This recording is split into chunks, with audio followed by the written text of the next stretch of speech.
Oh, mga DDS, kamusta?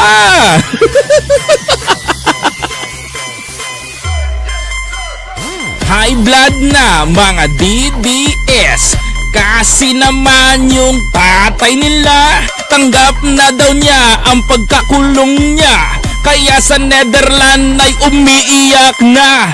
Mga anak ni Digong lumitaw na nga ngayon sa iba't ibang probinsya.